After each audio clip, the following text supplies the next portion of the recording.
Conte de fées en français. La demoiselle avisée.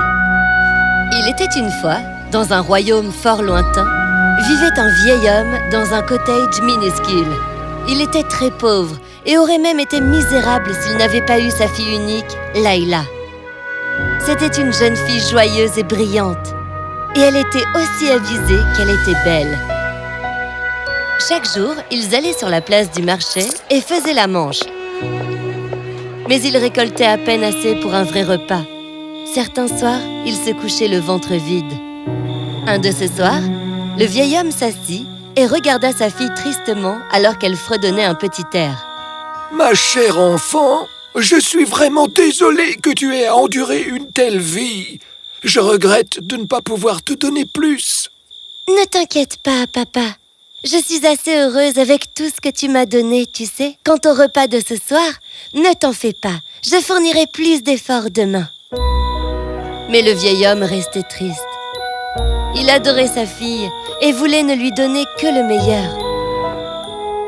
Il resta éveillé toute la nuit et se demanda quoi faire.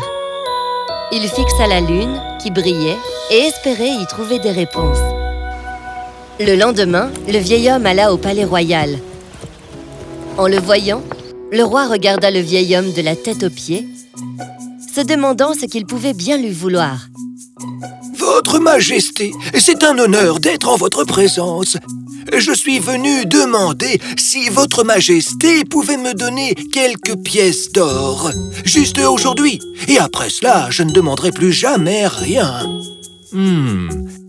Cet homme est arrivé habillé en haillons très sales et pourtant il parle comme un bourgeois. Comment cela est-il possible? Mon cher monsieur, qui donc vous a appris à parler comme cela? C'est ma fille qui m'a appris à bien parler car, eh bien, elle dit que les mots n'ont pas de prix pour nous autres. Elle est très intelligente et sans elle, je ne serais rien. Permets-moi de tester à quel point. Amène ses œufs à ta fille et demande-lui de les faire éclore pour donner des poulets. Si elle réussit, tu seras récompensé. En revanche, si les œufs ne sont pas éclos, tu seras puni. Le vieil homme rentra découragé. Il rentra à son cottage et raconta tout à sa fille. Il raconta absolument tout. « Ma chérie, mais que va-t-on faire? Voici le panier d'œufs que le roi nous a donné. » Mais enfin, ces œufs ont été cuits. Ils ne peuvent pas éclore, papa. Quoi?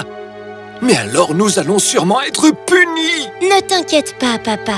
Va te reposer. Je vais sûrement trouver une réponse à tout ça. Le vieil homme rentra se reposer, laissant Layla réfléchir sur les œufs. Le soir, Layla vint parler à son père qui était toujours très inquiet. « Papa, écoute ce que j'ai à te dire. Prends tous ces haricots cuits et plante-les dans les champs. Quand le roi passera chez nous, crie très très fort « Oh, pourvu que les haricots cuits poussent bien et que la récolte soit bonne !» Et quand il t'interrogera, dis-lui qu'il est tout autant possible de le faire que de faire naître des poulets à partir d'œufs déjà cuits. Le vieil homme fit comme elle le lui avait conseillé. Et tandis qu'il commençait à labourer ses champs, le roi passa sur son cheval. Quand le vieil homme l'aperçut, il cria très fort. « Oh, pourvu que les haricots cuits poussent bien et que la récolte soit bonne !» Le roi fut vraiment très surpris d'entendre ça. Il arrêta son cheval et appela le vieil homme. Dis-moi, comment cela est-il possible de récolter à partir d'haricots cuits? C'est impossible, enfin. Oh, mais c'est possible, Votre Majesté. Aussi possible que de faire des poulets à partir d'œufs déjà cuits. Le roi fut pris de court en entendant cette réponse. Il devina que c'était l'œuvre de la fille du vieil homme. Très bien. Prends ce fagot de lin et transforme-le en corde et en voile et en tout ce dont on a besoin sur un bateau. Si tu n'y arrives pas, tu seras puni. Le vieil homme rentra encore plus triste cette fois. Il raconta à nouveau à sa fille ce qu'il s'était passé. « Ne t'inquiète pas, papa. Tout ira bien. Il est tard, dormons, et demain nous aurons notre réponse. » Le lendemain, Layla prit un petit morceau de bois et le donna à son père. « Amène ça au roi et dis-lui que s'il arrive à couper son rouet et un métier à tisser avec ça, je ferai pour lui tout ce qu'il demande. » Le vieil homme alla alors voir le roi et lui transmit le message de Layla. Effectivement, ta fille est très intelligente, mais je n'abandonne pas encore. Donne-lui ce verre et dis-lui qu'elle devra vider la mer tout entière juste avec ce verre, la rendre aussi sèche qu'un champ. Fais-le, ou bien tu ne vivras pas jusqu'à demain. Et alors, le vieil homme rentra à la maison effrayé, portant avec précaution le verre. Il était en larmes lorsqu'il parla à Layla. « Layla, le roi a fini par nous donner une tâche vraiment difficile. Il a dit qu'avec ce seul verre, tu devais vider la mer entièrement. » Quel joli verre! Très bien, j'aurai la réponse pour le roi d'ici la fin de journée, d'accord? Ne t'inquiète pas, papa. Je veille à ce qu'on ne nous fasse plus aucun mal. Ce jour-là, Layla alla elle-même au palais du roi. Le roi fut ébloui par sa beauté. Êtes-vous venu pour reconnaître votre défaite? Pas du tout, votre majesté. Je suis venue demander si vous seriez assez gentil pour bloquer toutes les rivières et tous les courants qui entrent dans la mer. C'est seulement grâce à ça que je pourrai vider la mer. Le roi était ébahi de voir à quel point cette jeune fille était intelligente. Tu as vu juste dans toutes les tâches que je t'ai assignées. Mais je vais te poser des questions pour voir comment tu vas réussir à répondre. Dis-moi, quelle est la chose la plus éloignée qu'une personne peut entendre? Votre majesté, la chose la plus lointaine qu'on peut entendre, c'est le son du tonnerre. Et aussi, un mensonge. C'est exact. Maintenant dis-moi, combien vaut ma barbe? Votre barbe, mon bon roi, vaut 3 jours de pluie en plein été. Voilà. Tes réponses m'ont rendu très heureux. Tu sembles être la jeune fille la plus avisée de tout mon pays. Je tiendrai ma promesse et je récompenserai ton père avec autant de pièces d'or qu'il voudra. Oh, merci, mon roi. Vous êtes vraiment trop bon.